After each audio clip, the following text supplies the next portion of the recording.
El rey prohibió que ella entrara a la capilla real. Pero ella solo quería enterrar a su hijo. El cielo sobre Holyrood estaba cubierto por una bruma espesa que descendía como un sudario gris sobre los tejados del palacio. El aire era gélido, inmóvil, cargado del olor a leña húmeda y tierra empapada. En medio de ese paisaje detenido, una figura solitaria se mantenía en pie ante las puertas cerradas de la capilla real. Vestía de negro, sin un solo adorno ni hilo dorado que rompiera la austeridad de su atuendo. El vestido, aunque sencillo, caía con una dignidad que desmentía su humildad. Llevaba la cabeza descubierta, el cabello trenzado y recogido a la altura de la nuca, y su rostro estaba marcado por el frío. Las mejillas encendidas, los labios agrietados, y los ojos eran un abismo de dolor callado. Moira Ainsley sostenía entre sus brazos el pequeño cuerpo inerte de su hijo. Envuelto en lino blanco, con los bordes cosidos a mano y una flor seca guardada en el dobladillo, el niño dormía en una quietud que desgarraba. No hacía ruido, no pesaba, no respiraba. Los cortesanos, agrupados a distancia como aves inquisidoras, la observaban en silencio al principio. Después comenzaron los murmullos. Un sirviente de cocina fue el primero en reconocerla. Otros recordaron el escándalo. La hija del barón Ainsley, que había desobedecido una orden del consejo en nombre de la compasión. La viuda que se negó a entregar sus tierras al nuevo clan aliado del rey.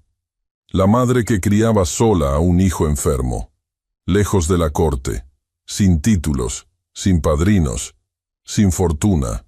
Esa misma mujer ahora estaba frente a la capilla, pidiendo con la sola presencia lo que ninguna súplica escrita podría lograr: piedad. Los murmullos aumentaron, no por lástima, sino por incomodidad, porque Moira no lloraba, no gritaba, solo esperaba.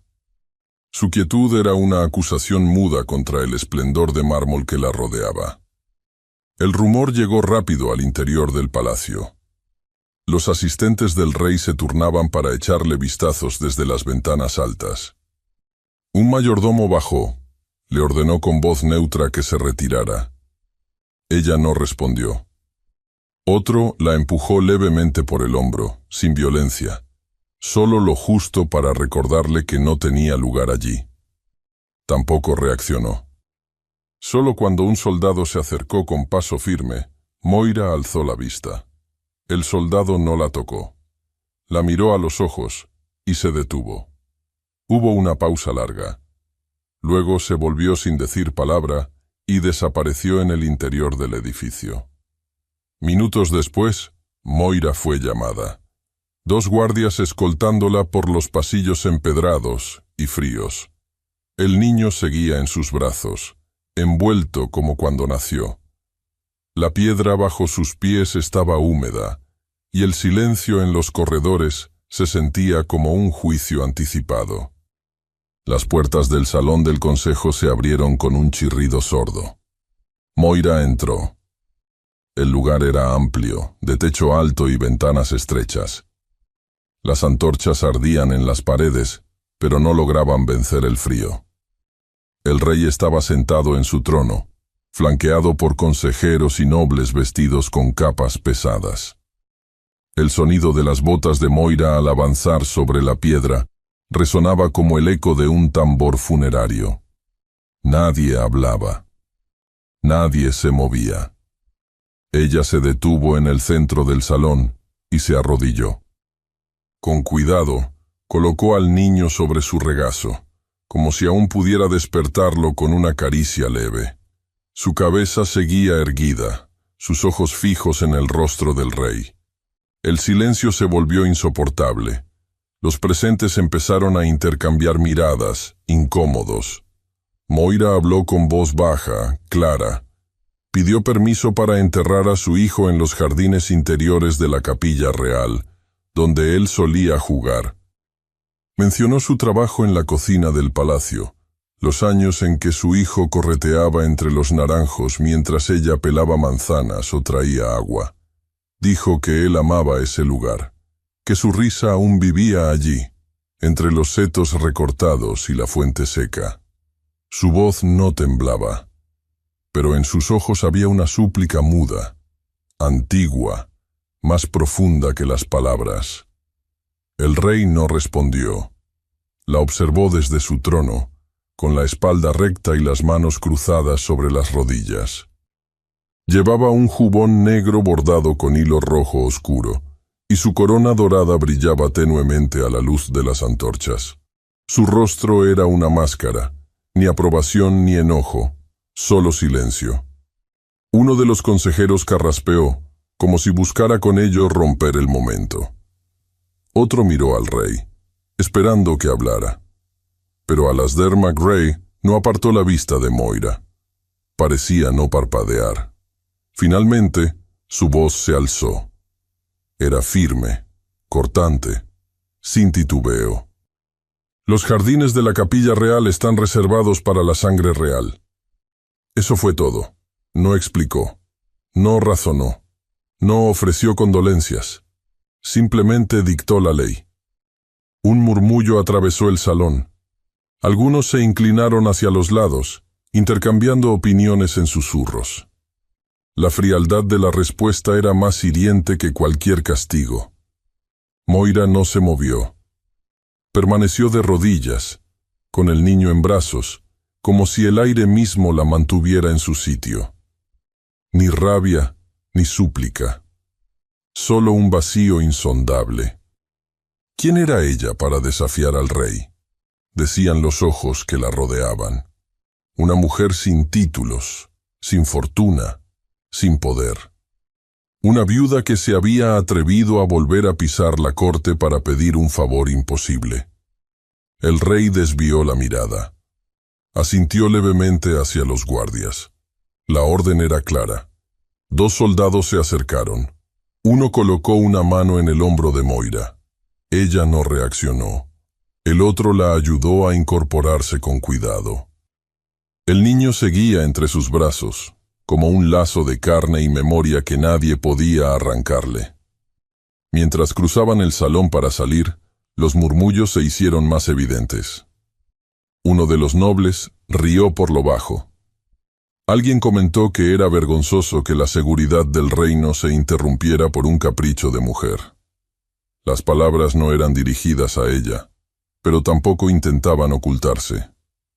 Moira no respondió. Su espalda seguía recta. Su paso, sereno. Las puertas del palacio se abrieron, dejando pasar una ráfaga de viento helado. Moira salió al exterior. El cielo seguía encapotado. La bruma se enroscaba en los muros de piedra como un animal sin nombre. Al pisar el primer escalón, su pie resbaló ligeramente. Se tambaleó. El cuerpo del niño permaneció protegido entre sus brazos.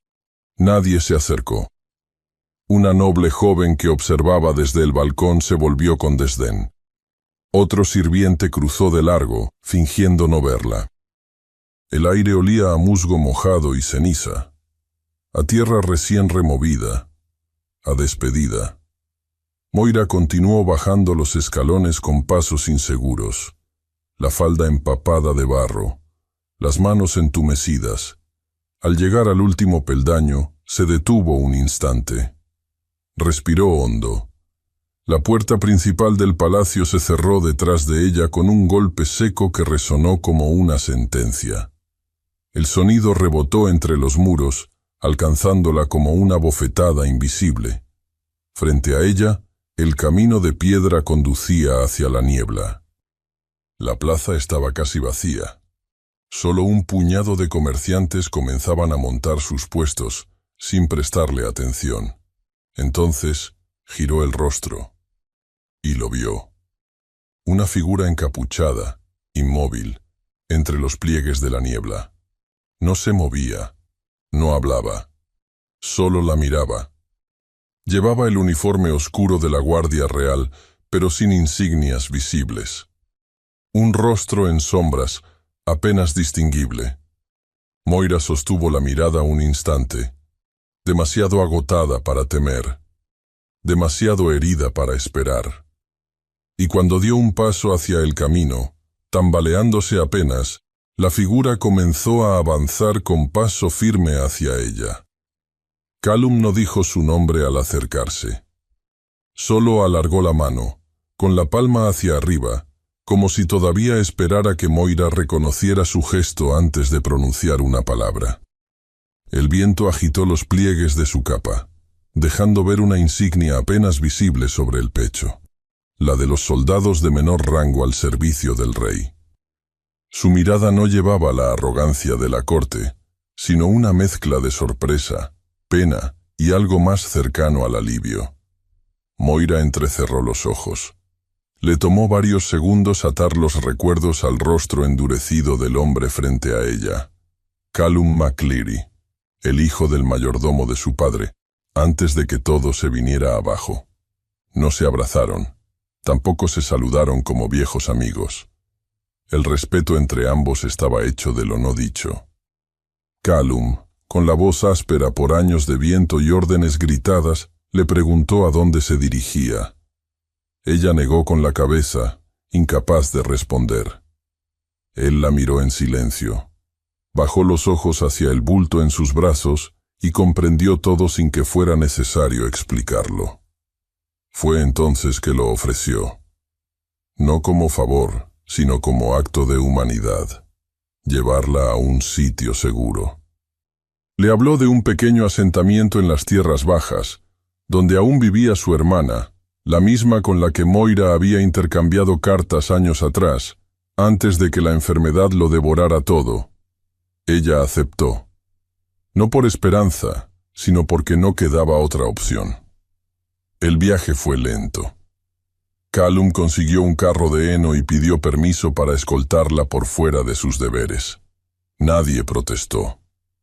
La ciudad se fue quedando atrás, y con ella, los ecos de la humillación pública, las voces cortantes de la corte y el crujido de las puertas del palacio al cerrarse tras ella. Cada milla recorrida la alejaba del lugar donde había querido dejar a su hijo.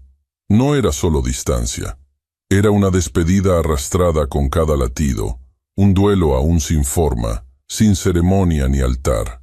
Llegaron al anochecer. La cabaña era pequeña, de piedra rugosa y techo de paja. Una cerca de madera torcida delimitaba un pequeño terreno baldío cubierto de hierba húmeda. Allí, sin música, sin oración, sin más testigos que Callum y el silencio del campo, Moira cavó la tierra con las manos. No permitió que él la ayudara. No derramó lágrimas. Solo cubrió el cuerpo del niño con la manta en la que nació. Lo colocó en el fondo de la fosa y lo cubrió con la misma tierra que años atrás había pisado corriendo entre los árboles. No colocó una cruz, solo una piedra plana, donde marcó una letra con un clavo oxidado. L. Después, se quedó sentada junto a la tumba hasta que la humedad caló en sus huesos.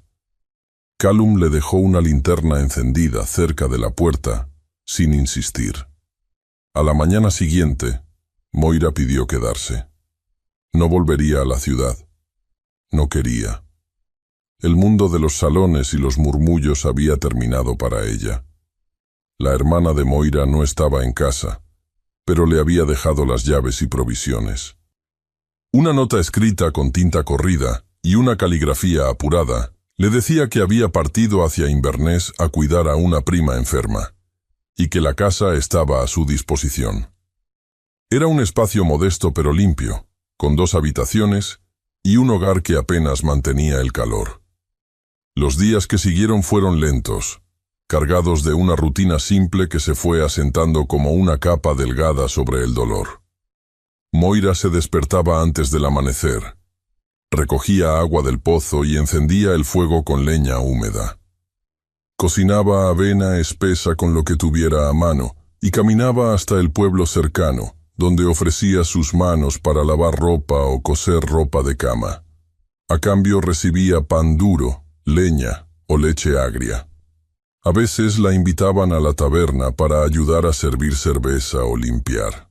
Nadie preguntaba mucho. Algunos sabían que había venido de la capital, pero nadie mencionaba su apellido. En ese lugar, los linajes no significaban nada. Su historia era solo la de una mujer más. Su cuerpo cambió. Adelgazó, pero no se volvió débil. Sus manos se endurecieron. Sus mejillas se marcaron con líneas más definidas. En los días de frío más agudo, su piel adquiría un tono rojizo que la hacía parecer de piedra. No hablaba mucho, no reía, pero tampoco lloraba. En las noches, los recuerdos aparecían sin pedir permiso.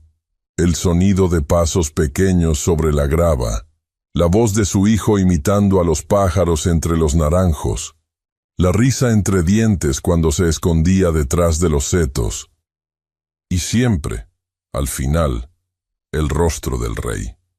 No el del trono, rígido y solemne, sino el de un hombre que la observaba en silencio, que no había levantado la voz, pero tampoco había extendido la mano. Moira no lo odiaba. Eso era lo más inquietante, porque lo contrario del odio no era el perdón, era el anhelo, y eso era más peligroso. Algunas tardes, salía sola al bosque cercano y recogía ramas secas para el fuego. Otras veces, se sentaba a enseñar a leer a los niños pastores, usando trozos de carbón sobre la piedra lisa o tablillas cubiertas de cera. El olor a lana mojada y sopa rancia se volvía su paisaje cotidiano. El mundo se había reducido a esos detalles. El roce de la tela contra los nudillos, el sabor del pan sin sal, el crujido de la madera al romperse. Fue en una de esas tardes, cuando el sol comenzaba a inclinarse hacia el horizonte y la humedad subía desde el suelo, que escuchó el sonido de cascos. No eran los de un granjero ni los de los mensajeros que traían sal. Eran cascos pesados, bien herrados, y el ritmo era firme, militar. Se incorporó lentamente desde donde estaba agachada junto al borde del bosque, un manojo de ramas en los brazos. El carruaje apareció entre los árboles, grande, con bordes dorados y las cortinas de terciopelo recogidas. Detrás de él, 3 caballeros con armadura ligera y capas azules. El emblema del reino brillaba sobre sus pechos. Moira se quedó inmóvil. Los aldeanos comenzaron a salir de sus casas. Algunos llevaban los delantales puestos, otros con las manos manchadas de harina o mugre. La tabernera se asomó desde el marco de la puerta, con una jarra aún en la mano. Nadie entendía nada. Todos miraban hacia el mismo punto, la mujer de negro al borde del bosque. Uno de los soldados descendió. Su paso era preciso, su mirada, fija. En el centro de la plaza, desenrolló un pequeño pergamino sellado con cera roja. Lo sostuvo en alto, como si necesitara que todos oyeran. Moira Ainsley, dijo en voz clara. Por orden del rey, debe presentarse en la corte en el plazo de 3 días. Un silencio espeso cubrió el asentamiento. La tensión se volvió casi física. Nadie se movía. Nadie hablaba. La tierra parecía contener el aliento. El soldado no dio más explicaciones. Solo se acercó a ella y extendió el documento. Moira lo tomó con manos entumecidas.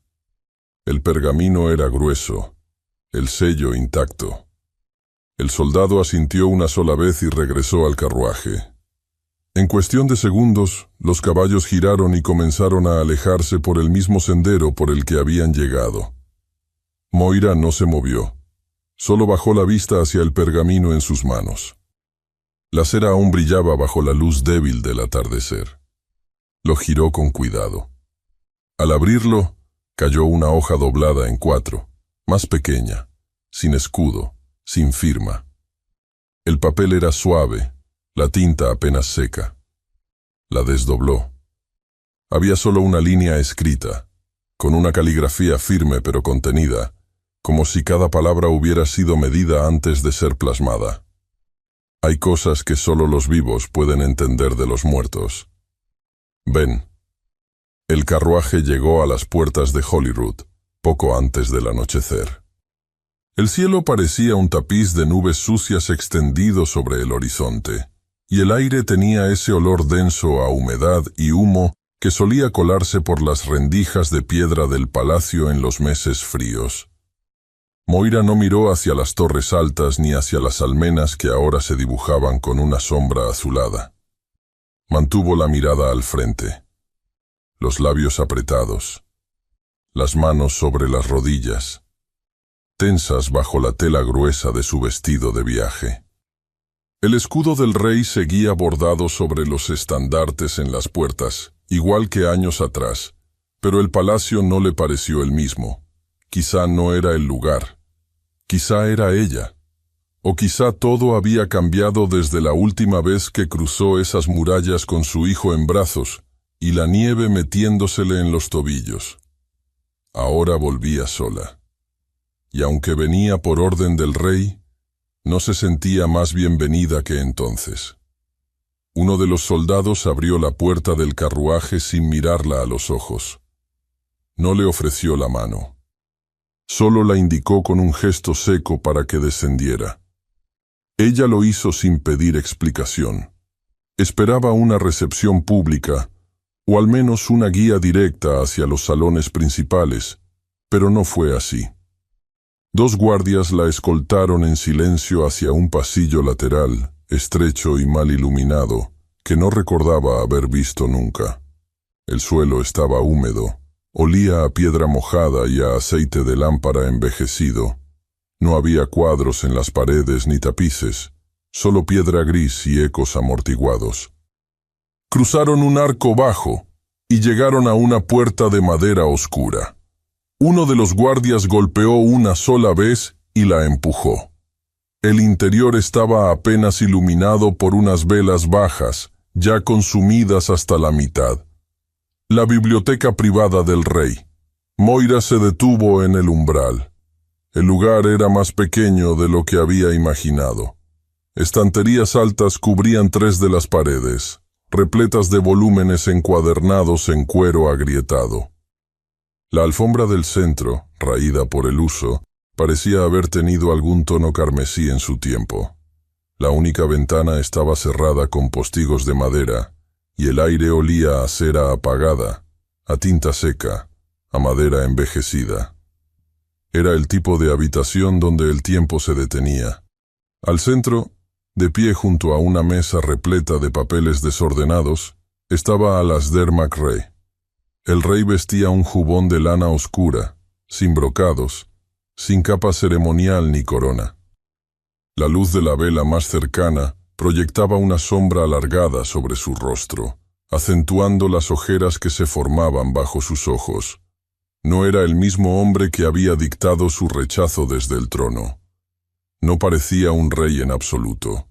Su expresión era contenida, pero había en su mirada algo roto. Algo fatigado. Moira no supo si debía hablar. No hizo una reverencia. Solo se quedó en pie, con las manos entrelazadas delante de ella, como si necesitara amarrarse al presente para no desmoronarse. Él fue el primero en hablar. Su voz era baja, un poco más áspera de lo que ella recordaba. Le dijo que lamentaba su pérdida. No lo dijo con afecto, ni con intención de consolar. Lo dijo como quien arrastra una piedra de siglos y no sabe cómo dejarla caer. Después le preguntó, ¿cómo era su hijo? Moira parpadeó. No esperaba esa pregunta. Y sin embargo, las palabras comenzaron a salir antes de que pudiera detenerlas. Dijo que era callado, pero observador. Que tenía una risa tímida y que hablaba solo cuando estaba seguro de lo que quería decir.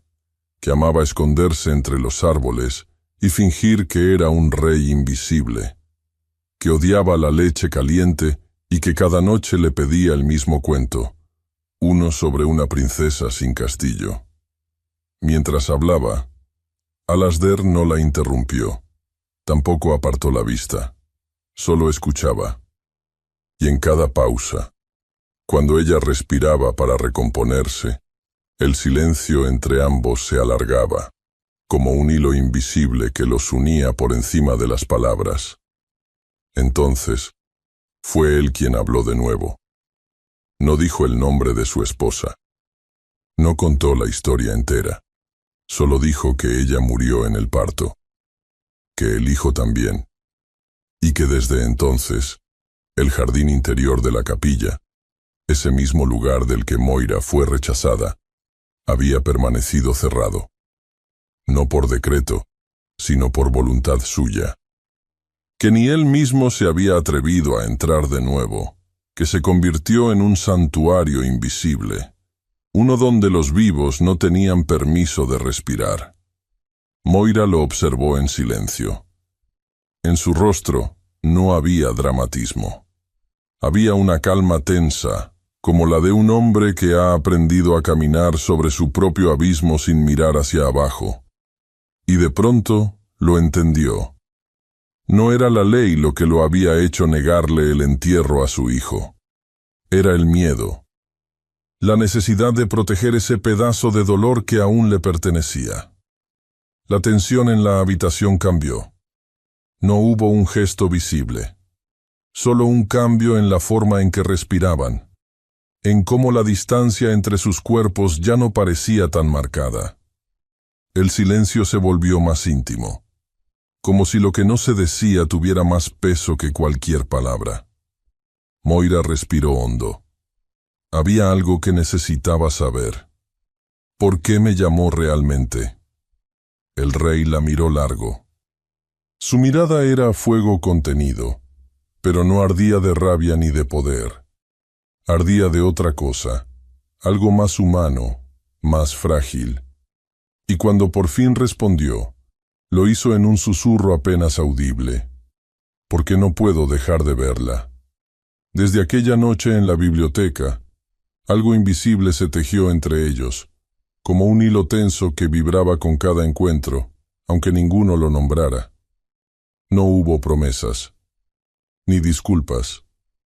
Solo la certeza de que lo que se había dicho no podía desdecirse.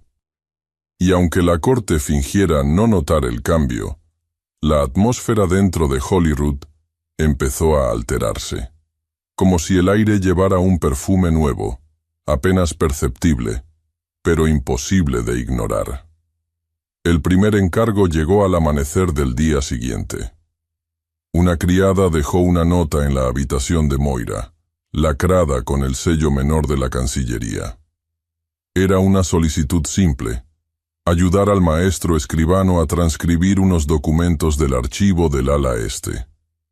El trabajo era mecánico, sin relevancia, pero requería paciencia, orden y una letra clara. Moira dudó. No había sido convocada directamente por el rey, pero no había forma de negarse sin levantar sospechas. El siguiente encargo llegó 2 días después. Lectura de correspondencia diplomática en la biblioteca del segundo piso. Su voz, según decían, era clara y pausada, ideal para leer despachos en idiomas extranjeros frente al secretario del rey. El propio Alasdair no asistía a esas sesiones, pero siempre llegaba después, cuando el salón se había vaciado, con algún comentario breve, un nuevo encargo o simplemente una excusa para conversar. Y así, sin que nadie lo declarara abiertamente, Moira se convirtió en una presencia constante dentro del palacio.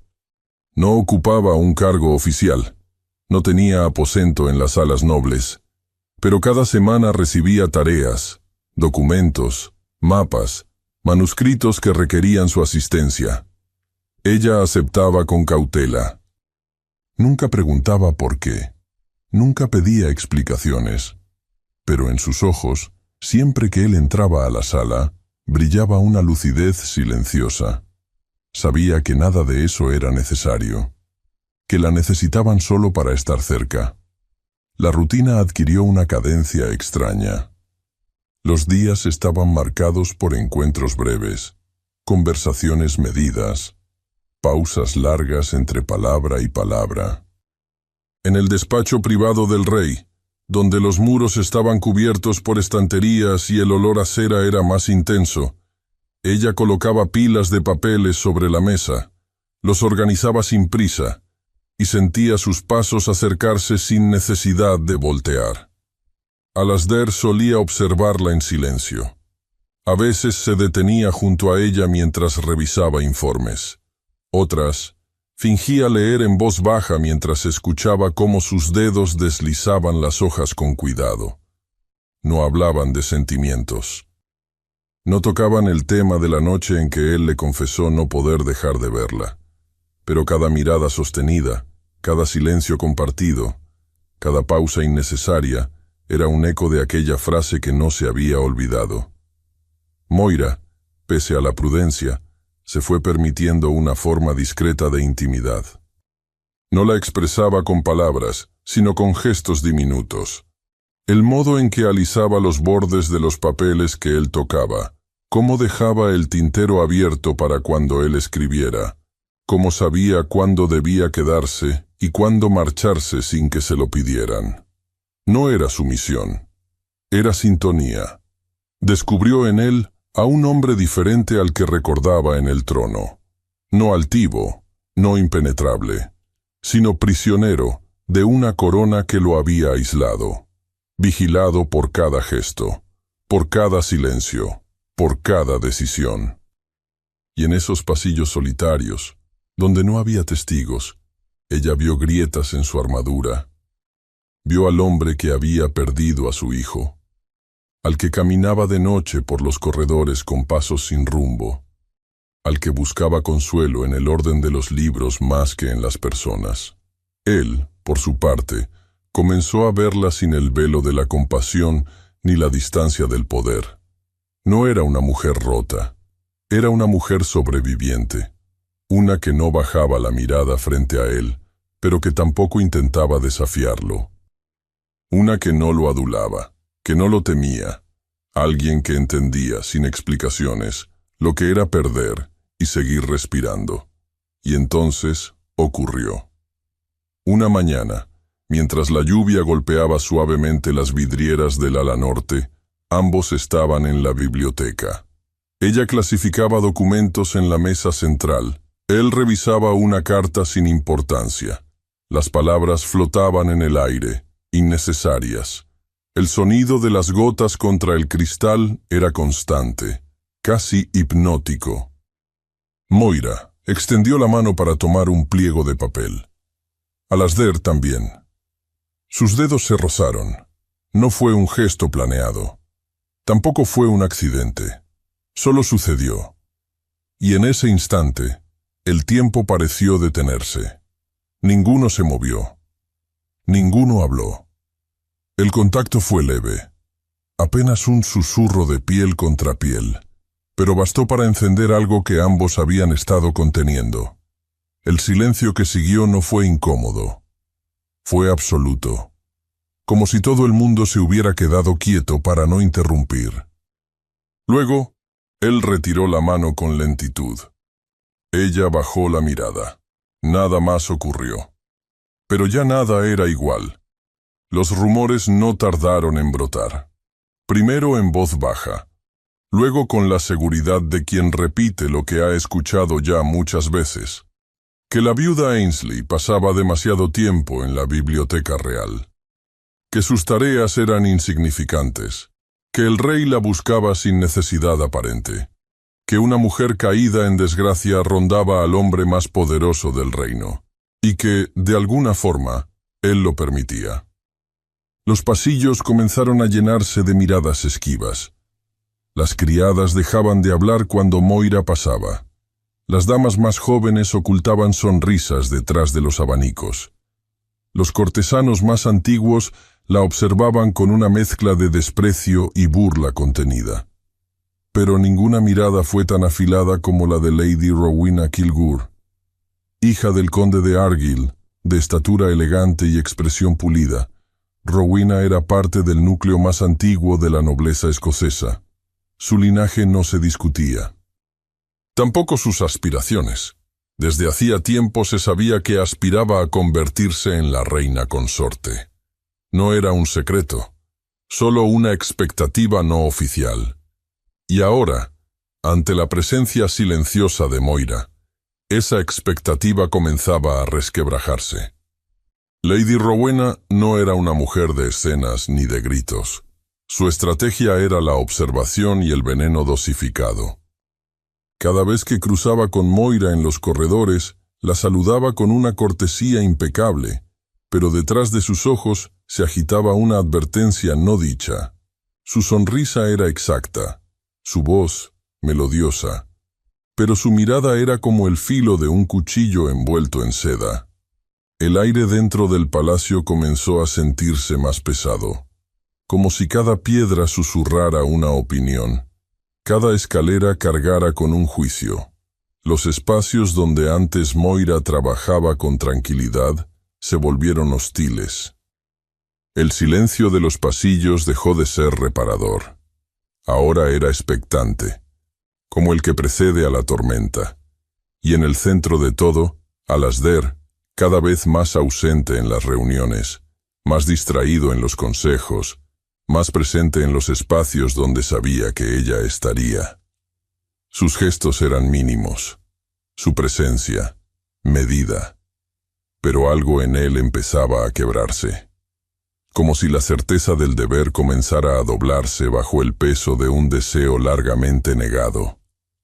Moira intentó mantenerse al margen, no por temor, sino por convicción. No pedía nada. No exigía nada, pero cada día era más difícil fingir indiferencia. Cada vez que escuchaba su voz al final del corredor, algo se alzaba en su pecho, algo tibio, algo que dolía. La mañana en que encontró la carta fue distinta desde el principio. Se despertó antes de que el gallo cantara. El cielo estaba gris, la luz apenas alcanzaba a colarse por entre los postigos. El frío era más intenso que de costumbre. Al incorporarse, notó que algo había sido deslizado bajo la puerta. Una hoja doblada, sin sello. La recogió con manos entumecidas. La desdobló. Las palabras eran pocas, pero bastaban. Si no te marchas, te arrastrarán de nuevo al barro, y esta vez no te levantarás. Moira leyó la nota una vez más, antes de arrojarla al fuego. La flama se elevó por un instante, devorando el papel con un susurro sordo, dejando en el aire un olor amargo a tinta y miedo. No lloró. Tampoco tembló. Solo se quedó inmóvil frente al hogar, con los brazos cruzados y el rostro inclinado, como si la amenaza hubiera sido tan esperada como inevitable. Pero lo que sucedió después no fue un incendio inmediato. Fue algo más cruel. Un deterioro lento y meticuloso. Al día siguiente, al llegar a la biblioteca donde acostumbraba trabajar, encontró la puerta cerrada. Una criada le informó que su presencia no era requerida. Esa misma tarde, los documentos que solía revisar habían sido asignados a otra escribiente. Nadie le explicó nada. Nadie la miró de frente. Una jornada después, en la mesa del comedor, reservado para el personal de archivo, no había sitio para ella. Sus utensilios habían desaparecido. Le sirvieron el almuerzo más tarde, en una bandeja aparte, sin que nadie le ofreciera asiento. Una criada más joven la evitó abiertamente. Otra desvió la mirada cuando Moira pasó junto a ella. Como si su sola presencia contaminara el aire. Los rumores ya no eran cuchicheos, eran frases disfrazadas de bromas, comentarios lanzados con voz baja pero volumen calculado. Hablaban de la hija desobediente de un varón caído, de la mujer que había desafiado al rey con su teatral dolor de madre, de la que seducía con su silencio y se hacía pasar por virtuosa. Algunos recordaban el escándalo de hacía años. Nadie sabía exactamente qué había hecho, pero todos repetían lo que oían. que no era confiable, que usaba sus lágrimas para escalar, que no pertenecía ahí. Sus aposentos temporales, una pequeña cámara ubicada en la sección baja de las habitaciones del ala este, comenzaron a mostrar signos claros de intromisión. Una mañana, al regresar, encontró la colcha desordenada, el baúl abierto, sus cosas movidas del lugar. Faltaba un broche antiguo de su madre.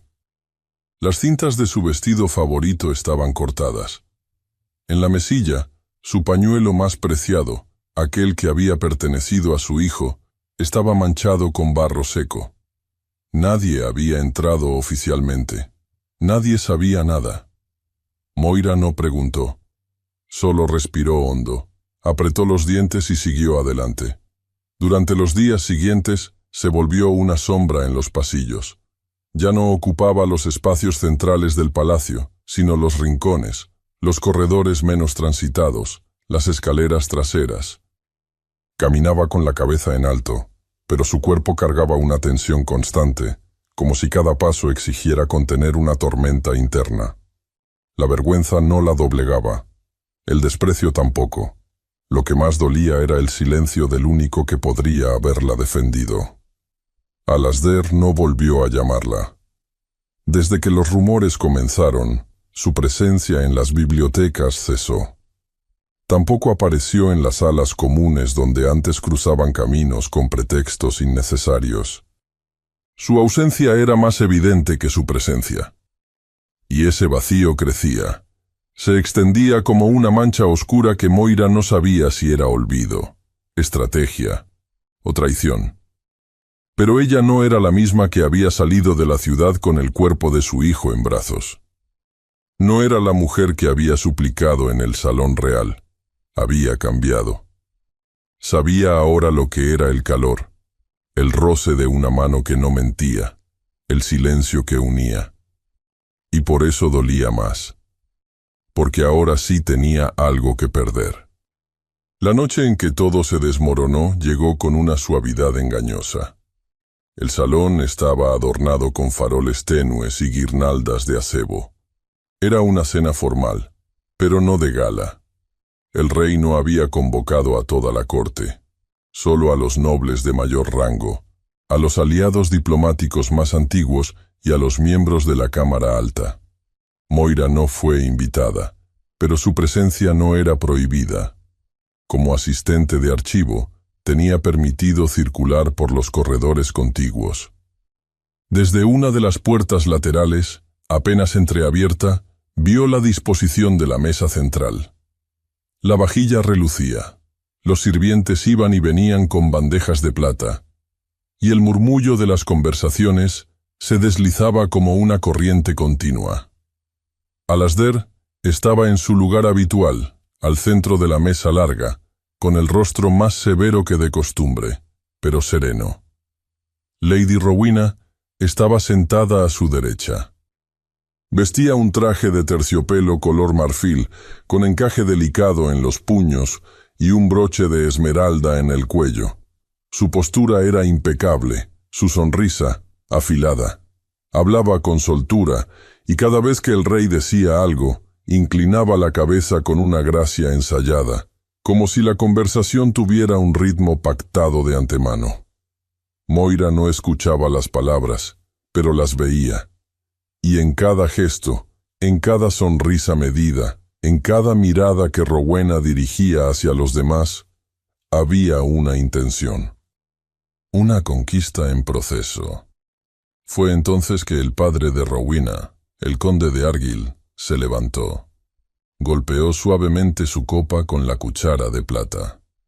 Todos guardaron silencio. Sus palabras fueron medidas, cuidadosas, pero directas.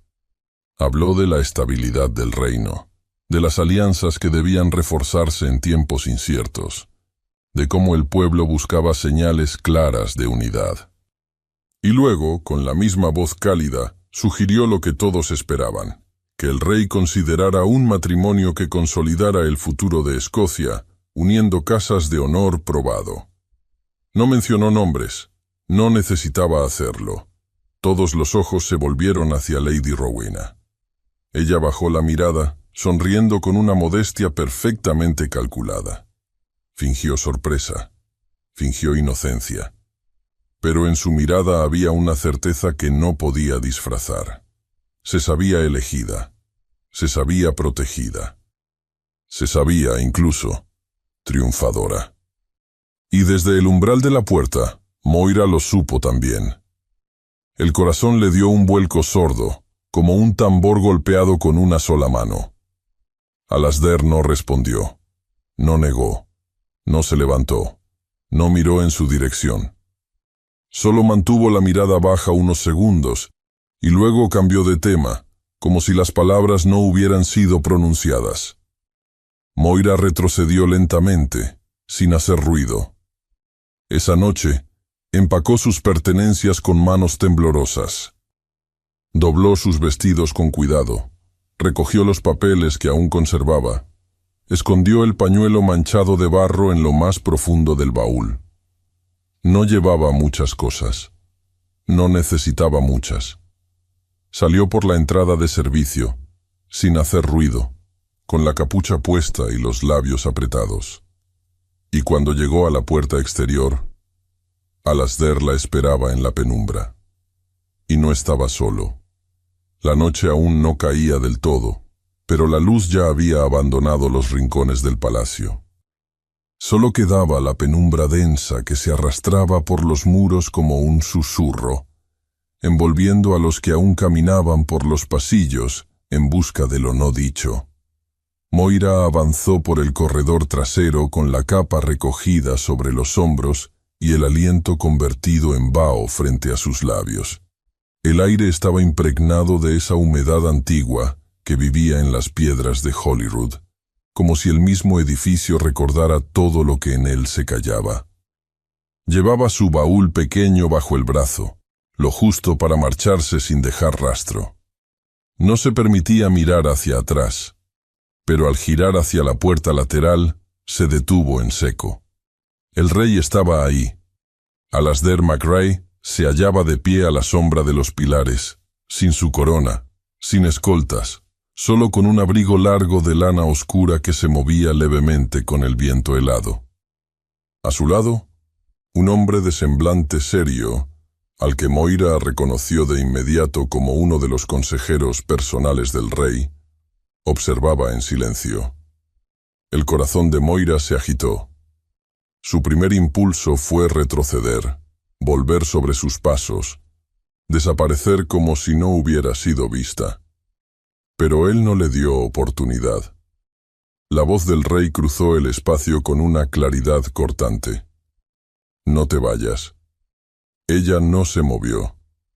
No por obediencia, sino porque algo en su interior se había congelado. La humillación aún le ardía bajo la piel. Las palabras no pronunciadas, los días de abandono, el juicio sin nombre. Todo palpitaba con fuerza. Pero también lo hacía algo más profundo. Una herida que solo sangraba cuando él la miraba así. «No puedo permitir que te vayas así», añadió Alasdair. El consejero dio un paso al frente. Con un gesto solemne, informó que el rey había convocado al Consejo Real para una audiencia extraordinaria. Se llevaría a cabo esa misma noche, en el Salón Menor. Todos los implicados habían sido llamados, cortesanos, miembros del Consejo y aquellos cuya lengua había propagado rumores. Moira alzó el rostro con lentitud. No preguntó por qué. Lo entendió en la forma en que Alasdair la miraba. Había ira en su rostro, pero también vergüenza. No la suya, la de todos los que habían permanecido callados mientras ella era empujada hacia el exilio. Lo que vino después ocurrió con la misma rapidez que los rumores que lo habían precedido. El salón menor del palacio, más íntimo pero igual de imponente, fue preparado con velas altas en candelabros pesados. Las cortinas fueron corridas y los asientos dispuestos en semicírculo. Nadie hablaba con soltura. Las conversaciones flotaban en el aire como cuchillos suspendidos. Moira fue ubicada en el extremo del salón, junto a la pared. No se le permitió hablar al principio, solo escuchar. Alasdair se sentó en el centro, no en su trono, sino en una silla sin respaldo elevado, al nivel de todos. No llevaba insignias reales. Su presencia bastaba. Cuando el consejero anunció la apertura de la audiencia, todos los ojos se volvieron hacia el rey, pero él no miró a nadie más que a ella. Las primeras palabras fueron secas. Preguntó por los informes recibidos. Uno a uno, los miembros del consejo confirmaron que se habían presentado quejas anónimas, insidias disfrazadas de inquietudes. No había acusaciones formales, pero sí insinuaciones suficientes para dañar. Nadie quiso admitir haberlas iniciado. Lady Rowena, con el rostro imperturbable y la postura perfecta, negó cualquier implicación directa. Pero cada gesto, cada palabra que pronunciaba, tenía la precisión de una daga envuelta en terciopelo. Sus respuestas estaban llenas de cortesía venenosa. Fue entonces cuando Alasdair se puso de pie. No alzó la voz, no golpeó la mesa, solo comenzó a hablar. Sus palabras fueron limpias, precisas. No defendió a Moira con protocolos ni tecnicismos.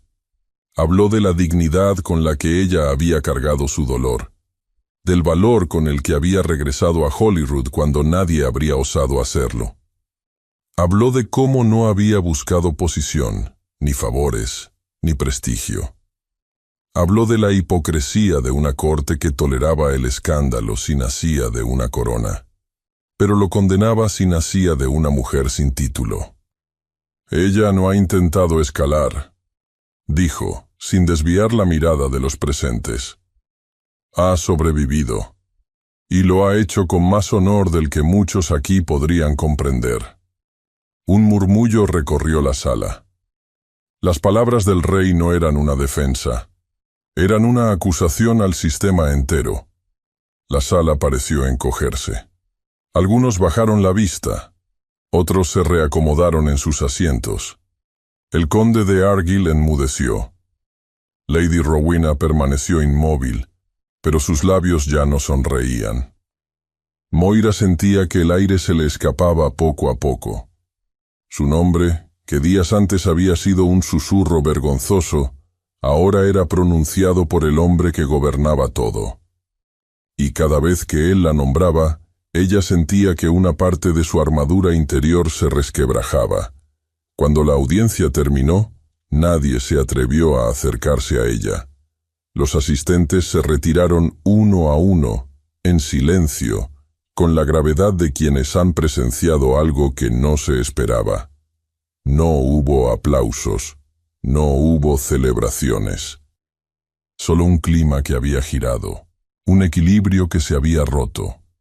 Y sin embargo, Moira no se sentía aliviada. El discurso de Alasdair había hecho más que redimirla. La había revelado, la había expuesto. Ya no era una sombra. Era una presencia imposible de ignorar. Y lo que se había pronunciado con solemnidad también tenía un precio. Regresó sola a su aposento. Sus pasos resonaban en los corredores vacíos. La humedad parecía más intensa esa noche. No supo qué esperar. No sabía si dormiría allí otra vez, si sería llamada al amanecer, si debía empacar de nuevo. No sabía si esa defensa era un final o un principio. Al abrir la puerta, la habitación estaba en penumbra. Las velas se habían apagado por el viento filtrado entre los postigos. Cerró la puerta tras de sí con lentitud, respirando hondo, dispuesta a quitarse la capa y dejarse caer sobre el camastro. Pero entonces lo vio. Sobre la cama, cuidadosamente extendido, había un vestido. No era de luto. No era modesto. Era de gala, de seda azul profunda, con detalles en plata cosidos a mano. una prenda que no pertenecía a nadie sin rango. Junto a él, doblada en un pergamino pequeño, había una nota. Solo decía: «Ven, esta vez no como súbdita». Moira sostuvo la nota entre los dedos por largo rato, como si el pergamino tibio aún pudiera negarse a revelar lo que decía. «Ven, esta vez no como súbdita». No había firma, ni sello, pero no hacía falta. La caligrafía era la misma que había visto en las anotaciones del rey, en los márgenes de los decretos, en las cartas que había leído en voz alta para él. Era su letra, clara, inclinada, sin adornos innecesarios. El vestido descansaba sobre su cama como una provocación silenciosa. La seda azul parecía absorber la luz tenue de la lámpara, dándole un tono profundo, casi nocturno. Moira lo acarició con la yema de los dedos, sintiendo la suavidad desconocida, la costura fina en los bordes. Era hermoso, y no le pertenecía. Tardó casi una hora en decidir ponerse el vestido. Cuando lo hizo con manos lentas, como si temiera que al abotonarlo el mundo alrededor cambiara. Lo cubrió con una capa oscura, ocultando el brillo de la tela, y salió por el pasadizo trasero que llevaba al ala sur del palacio. Los jardines del ala sur estaban cerrados desde la muerte de la reina. Nadie pasaba por ahí. Los criados decían que era por respeto, aunque todos sabían que era el rey quien había ordenado que se mantuvieran sellados, sin poda, sin visitas. Un espacio detenido en el tiempo, un santuario personal. Esa noche, sin embargo, la puerta de hierro forjado estaba abierta. Moira entró sin ser anunciada. El aire estaba impregnado de humedad y resina. Las ramas de los árboles se inclinaban levemente hacia el sendero, como si quisieran protegerlo del mundo. Las fuentes de piedra estaban cubiertas de musgo, vacías, pero aún conservaban una forma majestuosa. A lo lejos, una hilera de cipreses altos se alzaba como guardianes. La tierra crujía bajo sus pasos. Alasdair la esperaba junto a una fuente sin agua, vestido de negro, sin corona, sin capa, con las manos cruzadas a la espalda. Cuando ella se acercó, no dijo nada, solo la miró. Había algo nuevo en su rostro, algo vulnerable, expuesto, como si se hubiera despojado de todo lo que lo hacía rey, y se hubiera quedado con lo único que aún no podía ofrecerle con certeza: él mismo. Caminaron en silencio entre los árboles. No hablaron del consejo, ni del escándalo, ni del vestido. Caminaban como dos personas que no necesitaban palabras para entender que estaban cruzando una línea invisible. No se tocaban, pero el aire entre ellos parecía diferente, más denso, más cargado. Él se detuvo bajo un roble viejo y la miró. Moira sostuvo la mirada por un segundo, luego bajó los ojos. Su pecho subía y bajaba con rapidez, no por el frío, sino por algo más profundo, una ansiedad aguda, antigua, que creía superada. No era el rey lo que la intimidaba, era la posibilidad real de ser querida otra vez. Cuando él alzó una mano, solo para rozar un mechón suelto de su cabello, Moira dio un paso atrás. No fue rechazo, fue temor. No del contacto, sino de lo que vendría después. «No estoy lista», dijo ella, apenas en un susurro, sin mirar sus ojos. Él asintió sin reproche. No intentó tocarla de nuevo, no exigió respuestas. Solo caminó junto a ella el resto de la velada, como si entendiera que, en esa noche sin promesas, el gesto más profundo era simplemente no marcharse. Al regresar a su habitación, Moira se desvistió en silencio. El vestido azul quedó doblado sobre la silla. No lo ocultó. Tampoco lo colgó. Lo dejó ahí, como se deja un recuerdo fresco, esperando a ver si se desvanece o se queda. En los días siguientes, volvió a su rutina con una determinación silenciosa. Atendía las tareas que le asignaban, escribía cartas, revisaba documentos, pero evitaba los lugares donde sabía que él estaría. Ya no cruzaban palabras a solas. No por frialdad, sino por una distancia construida con cuidado, como un muro fino que ambos habían acordado no derribar. Aún. Los pasillos del palacio volvieron a llenarse de susurros, pero esta vez ella no escuchaba. Se movía como una sombra ordenada, sin llamar la atención, sin romper su propio equilibrio. Y sin embargo, por dentro, algo se revolvía. En las noches, se preguntaba si alguna vez pertenecería verdaderamente a ese mundo. Si podía vivir en medio de una vida que no era suya, sin volverse a perder. Si su presencia ahí era una excepción pasajera o un error por corregir. El miedo no era el rechazo. El miedo era amar y perder. Otra vez. Alasdair tampoco forzaba encuentros. Solo dejaba notas formales en sus tareas. Pequeñas instrucciones escritas con una letra que ella reconocía de inmediato. Era su forma de permanecer sin presionar. Pero Moira sentía que él también se estaba protegiendo, como si temiera que, al insistir, lo alejaría todo para siempre. Una tarde, mientras la lluvia caía con una persistencia serena sobre los tejados del palacio, Moira salió sola hacia los jardines cerrados. No los del ala sur, sino los del muro exterior. Quería caminar sin que nadie la viera. El aire olía a tierra mojada, a hojas frescas.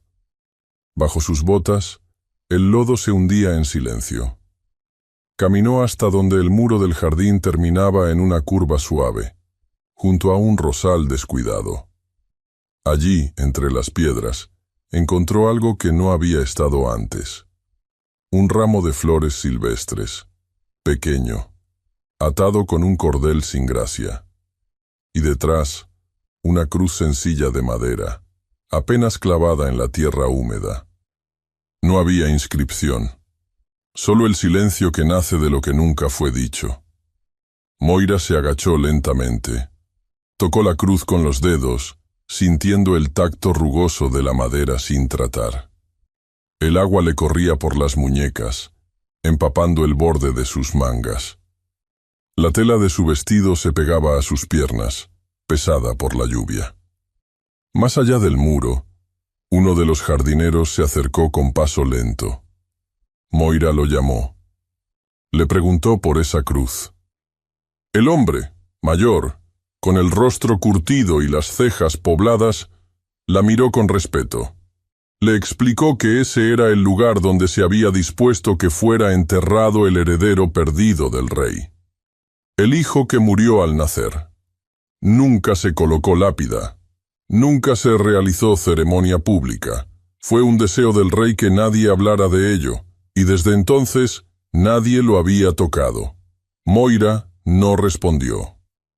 Solo se quedó ahí, en cuclillas, mirando la cruz sin nombre bajo la lluvia, mientras una verdad muda se apretaba dentro de su pecho. Había algo profundamente íntimo en ese espacio olvidado. Algo que conectaba sus pérdidas, sus silencios. Cuando por fin se incorporó, la tela empapada le pesaba. Caminó de regreso al palacio con los zapatos hundiéndose en el barro y el cabello mojado pegado al rostro. No se protegió de la lluvia. No tenía prisa. El corazón le palpitaba con una mezcla extraña de ternura y tristeza. Al cruzar la entrada lateral, goteando, respirando con esfuerzo, lo vio. Callum estaba en el vestíbulo, esperándola con la postura firme y la mirada grave. Llevaba un sobre sellado en la mano. Cuando ella se acercó, él no dijo nada. Solo le extendió la carta. Moira la tomó con manos frías, la rompió con cuidado y leyó. Las palabras eran claras, urgentes. La hermana de Moira había enfermado gravemente y la requería de inmediato. Partió al amanecer, cuando el sol aún era solo una mancha pálida tras las nubes bajas. El aire tenía esa humedad aguda que presagiaba lluvia, y la bruma sobre las veredas del palacio daba la impresión de que el mundo se había encogido. Moira subió al carruaje con una capa gruesa sobre los hombros y un nudo en la garganta que no era del frío. No pidió despedidas. No buscó rostros en las ventanas. Solo dejó una nota breve para el rey, escrita a mano y sin adornos. Gracias por todo. No hubo explicaciones. El viaje hacia las tierras bajas fue largo, más de lo que recordaba. El paisaje iba cambiando lentamente. Las colinas se volvían más suaves, los árboles más dispersos y el cielo más claro, aunque no por mucho. El traqueteo del carruaje se convirtió en una especie de letanía que acompañaba su silencio. Llevaba los brazos cruzados sobre el regazo y el pensamiento lejos, muy lejos de la carretera. No podía dejar de preguntarse si huía o si buscaba. Tal vez ambas cosas. Al llegar al asentamiento, el aire tenía un olor más fresco, menos opresivo. La cabaña de su hermana estaba igual que antes, de piedra pálida, con musgo en las esquinas del tejado y una pequeña cerca torcida rodeando el huerto. Fue Callum quien condujo el carruaje hasta allí, sin hacer preguntas, y fue él quien la ayudó a bajar cuando sus piernas parecían haberse quedado dormidas. La puerta se abrió antes de que tocara. Su hermana, envuelta en una manta, tenía el rostro pálido pero la mirada viva. «Una fiebre pasajera», le dijo. «Nada grave. Solo el cuerpo cansado de una mujer que había trabajado demasiado durante demasiado tiempo». Moira la abrazó con fuerza, más por ella misma que por la otra. Durante los días siguientes, el tiempo se volvió espeso. Moira encendía el fuego por las mañanas, preparaba infusiones, cocinaba caldo y se sentaba junto a la ventana a observar el paisaje gris. No pensaba en Alasdair, o al menos intentaba no hacerlo, pero su presencia la seguía como una sombra suave, como un calor en la espalda que no se iba. El silencio del campo era distinto al del palacio. No juzgaba, no empujaba, no se llenaba de rumores. Fue en una tarde particularmente fría que encontró la pequeña caja de madera, guardada bajo la cama, entre mantas viejas y papeles doblados. Sabía lo que era desde que la vio.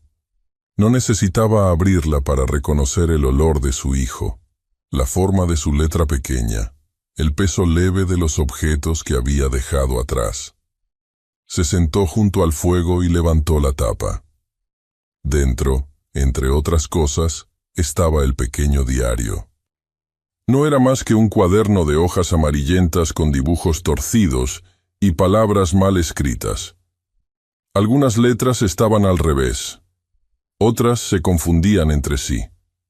Pero ahí estaban, las huellas de una mente infantil que imaginaba mundos con la misma seriedad con que otros firmaban decretos.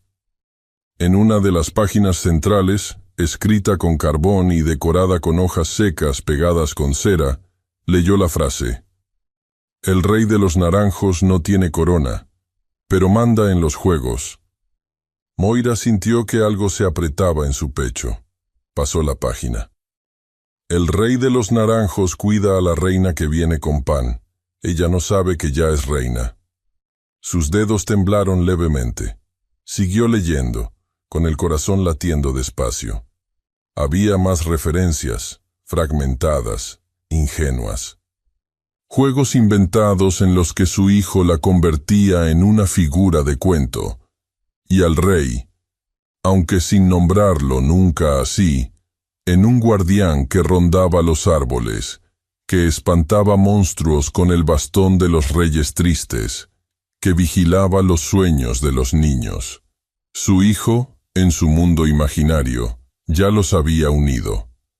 Cuando cerró el diario, Moira no lloró.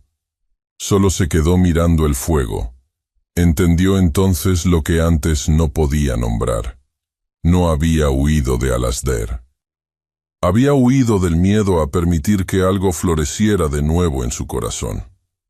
Había confundido su deseo de protegerse con la idea de que no merecía una segunda oportunidad. Había cerrado las puertas por miedo a que, si se abrían, el vacío regresara. Una semana después, cuando regresó al palacio, lo hizo con paso firme. Nadie la esperaba en la entrada. No hubo escoltas, ni criados. Solo una criada vieja que la condujo en silencio hasta su habitación. La capa de viaje estaba empapada por la lluvia reciente, y el olor a tierra húmeda le recordaba más al campo que a la corte. Sobre la mesa de su aposento encontró una carta con su nombre escrito a mano. El sello era el del rey, pero no había cinta, ni escolta, ni mensajero. Moira lo abrió con lentitud. Adentro había varias páginas, escritas con una letra clara y sin tachaduras. No era una carta de rey. No llevaba membrete, ni protocolo, ni frases ceremoniosas. Era una confesión. Alasdair hablaba de su hijo, de su esposa, de la noche en que cerró los jardines sin mirar atrás. Decía que lo hizo no porque no doliera, sino porque dolía tanto que no pudo permitir que el mundo respirara en ese lugar, que ese jardín se convirtió en un espejo de su culpa, y por eso lo selló, que nadie debía pisarlo, porque hacerlo sería reconocer que había vida después de esa muerte. Y luego hablaba de Moira, no en tono grandilocuente, no con súplicas. Solo contaba cómo su presencia había comenzado a cambiarlo, cómo al verla, con su dolor sin adornos, entendió que el luto no era un pozo sino un camino, que se podía vivir con el vacío, sin temerlo, que las palabras que no se atrevió a decirle antes eran las que lo sostenían ahora. No había promesas, no había peticiones, solo verdad. Dentro del sobre, al fondo, había una llave pequeña, de hierro forjado. Moira la sostuvo entre los dedos un momento. Al anochecer, salió sola hacia los jardines clausurados. El candado que sellaba la reja estaba oxidado, pero no roto. La cerradura se abrió con un chasquido seco, como si hubiera estado esperando ese sonido desde hacía años. Empujó la puerta con ambas manos. El lugar había cambiado. Los árboles estaban podados, las fuentes restauradas. Había caminos limpios entre los setos y las flores. Flores nuevas, en tonos suaves, plantadas a mano. Entre ellas, un banco de piedra blanca, colocado bajo la sombra de un roble viejo, y al fondo, una pequeña placa de bronce. No tenía nombre, solo el peso callado de todo lo que aún quedaba por decir. La mañana llegó con una luz suave, apenas tamizada por las nubes que no terminaban de disiparse. El aire tenía una claridad extraña, como si la noche anterior hubiera lavado la atmósfera de todo residuo antiguo. No se oían campanas, ni clarines reales, ni anuncios oficiales. Aún así, el rumor corrió con rapidez entre las salas del palacio. El rey había convocado una audiencia en el jardín restaurado. Era un lugar que durante años había permanecido cerrado, olvidado por todos menos por el recuerdo. Y ahora, con las verjas abiertas y los senderos despejados, era como si el tiempo mismo se hubiera inclinado hacia adelante para escuchar lo que iba a suceder. Moira se había despertado temprano, antes de que llamaran a su puerta.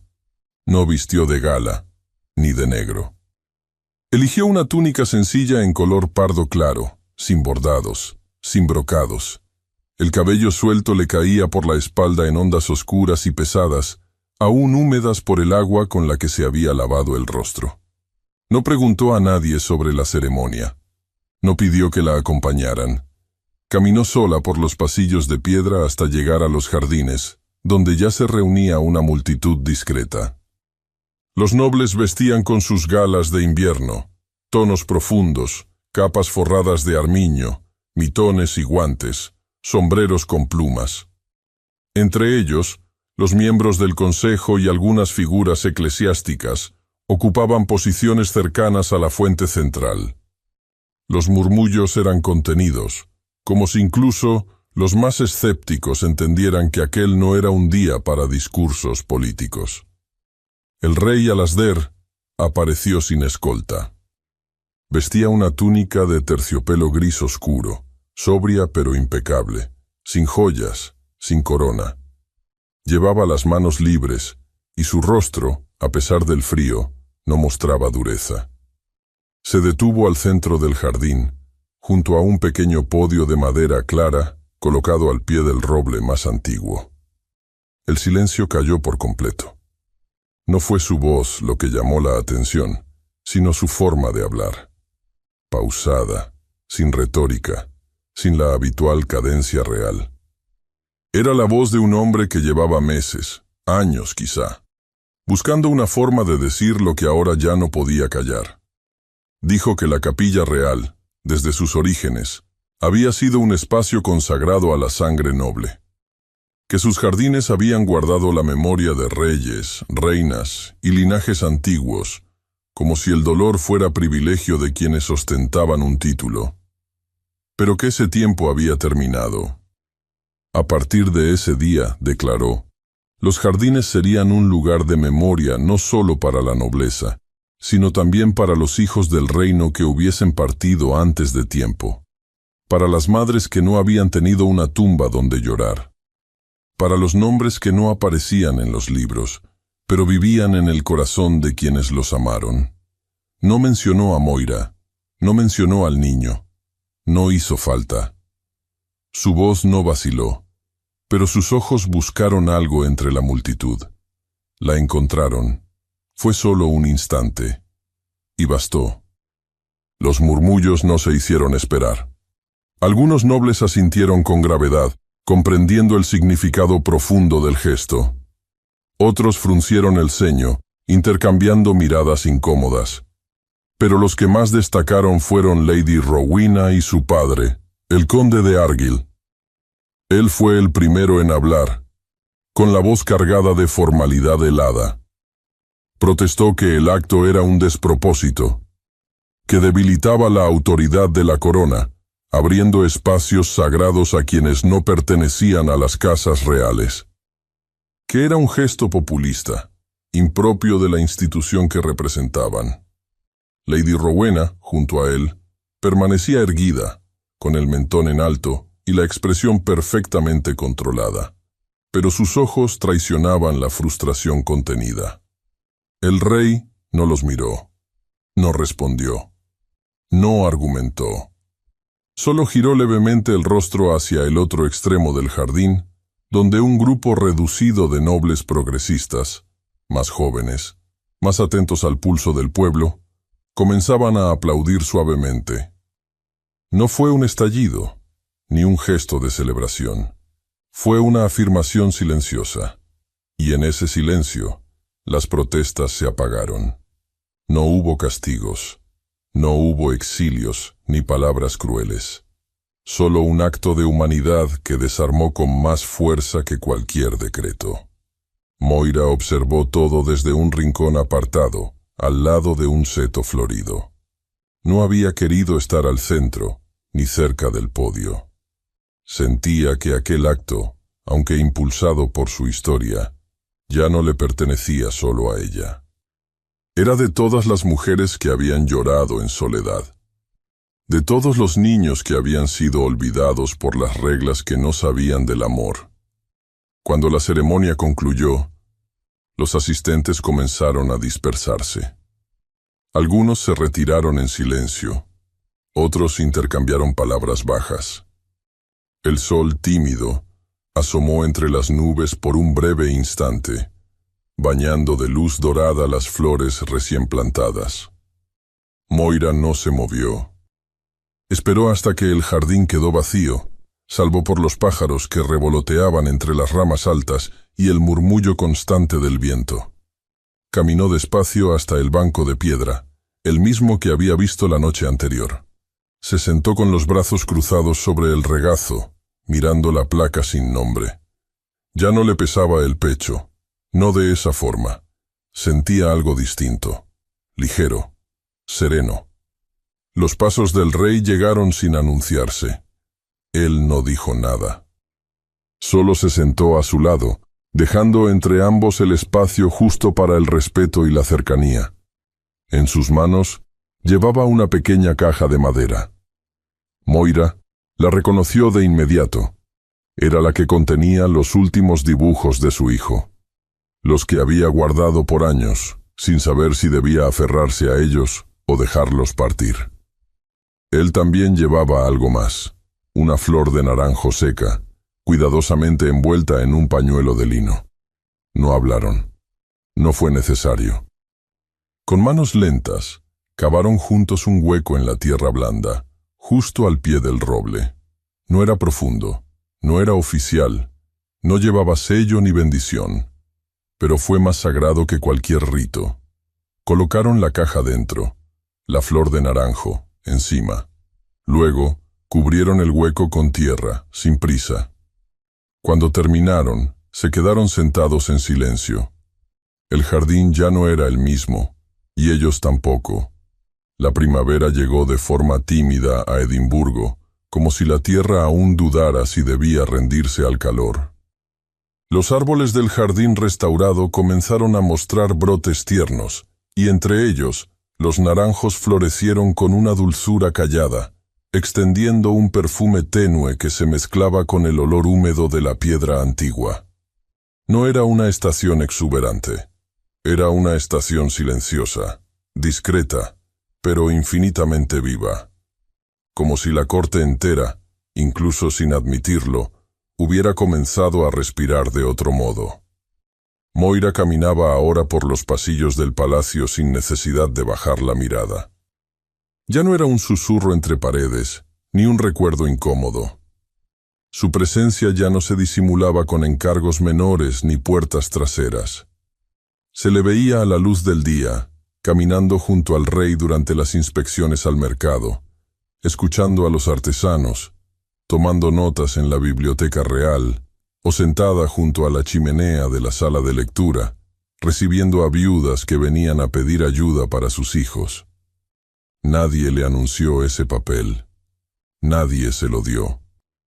Pero ella lo fue ocupando con una dignidad tranquila que desarmaba las viejas costumbres. Los rumores no cesaron por completo, pero cambiaron de tono. La misma nobleza que una vez la había despreciado con rigidez, empezó a observarla con una mezcla de curiosidad y respeto cauteloso. No porque hubieran olvidado su origen, ni porque compartieran el cambio, sino porque veían con sus propios ojos lo que ella había despertado en Alasdair MacRae. El rey ya no caminaba con el ceño fruncido como un monarca acosado por su pasado. Sonreía más seguido. No era una sonrisa amplia, sino breve, casi privada, como un gesto que aún le pertenecía más a él que al mundo. Hablaba con menos rigidez, escuchaba con atención, e incluso comenzó a recibir él mismo a las madres de soldados caídos o a los monjes encargados de hospicios olvidados. No dio discursos, no firmó edictos de reforma, pero su mirada ya no era la de un hombre apartado de la vida. Era la de alguien que había vuelto del borde de un abismo. Moira no buscó protagonismo. Evitó aparecer en cenas formales y se mantuvo al margen de toda política. Pero su nombre comenzó a mencionarse en cartas privadas de damas de la corte, y su retrato, nunca encargado por ella, apareció discretamente en un mural del ala este, entre figuras de mujeres notables. No como consorte, no como escándalo, sino como símbolo de algo que el reino apenas empezaba a entender: el valor de una presencia sin pretensión. La ceremonia no fue anunciada. Se celebró una mañana nublada en la capilla privada del ala sur, con la asistencia de apenas una docena de personas. No hubo procesiones, ni música de trompetas, ni vestidos bordados con piedras preciosas. Moira usó una túnica de lino marfil, ceñida apenas por una cinta de terciopelo oscuro. Llevaba el cabello recogido con una simple peineta de nácar, y en sus manos no había ramo ni anillo, sino la piel cálida de Alasdair, que la tomó con una firmeza callada cuando cruzaron el umbral juntos.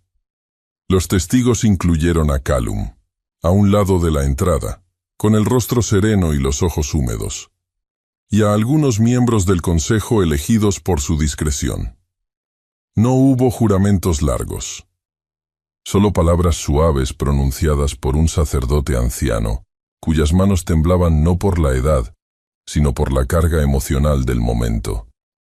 Era un acto más espiritual que legal, un pacto íntimo, y sin embargo, el lazo que se formó fue más profundo que cualquier ceremonia coronada. Moira no necesitaba joyas.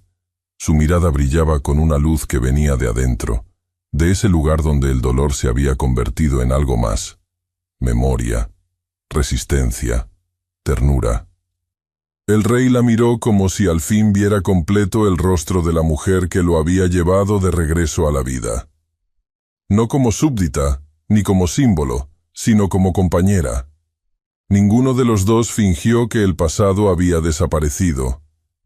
Las cicatrices no se ocultaron, pero tampoco les temieron. Después de la ceremonia, no hubo banquete, solo una caminata sin prisa por los jardines. La luz del final del invierno se colaba entre los árboles, haciendo brillar las gotas que colgaban aún de las hojas. Al paso de la pareja, el aire olía a naranjo en flor. El mismo árbol bajo el cual habían enterrado la caja de madera seguía ahí, firme y enraizado, como testigo y guardián. Caminaban tomados del brazo, sin necesidad de hablar. La corte había sido testigo de muchas uniones por interés, por política o por deber. Pero esa unión, sin alardes ni títulos, era distinta. Representaba el renacimiento de una corona herida y de una mujer que se negó a dejar que el dolor dictara su historia. El amor no había vencido por gritos ni decretos, había vencido por su constancia silenciosa, había transformado el duelo en memoria, la rigidez en compasión y el poder en algo más humano. La historia de Moira y Alasdair no era perfecta, pero era real.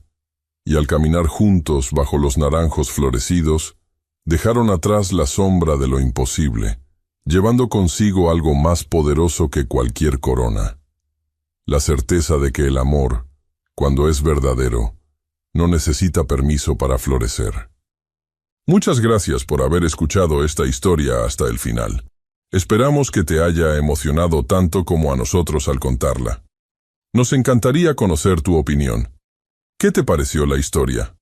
Déjanos un comentario contándonos desde dónde nos escuchas y qué fue lo que más te gustó. Califica esta historia del 0 al 10. ¿Qué nota le pones? Si disfrutaste esta historia, no olvides suscribirte al canal y dejar un like como muestra de apoyo. Eso nos motiva mucho a seguir creando y compartiendo más historias llenas de emociones y aprendizajes. Y antes de despedirnos, queremos recordarte que en la pantalla final aparecerá una recomendación de otra historia emocionante y encantadora. Si quieres disfrutarla, solo haz clic en el video. Muchas gracias nuevamente por estar aquí, y nos vemos en la próxima historia.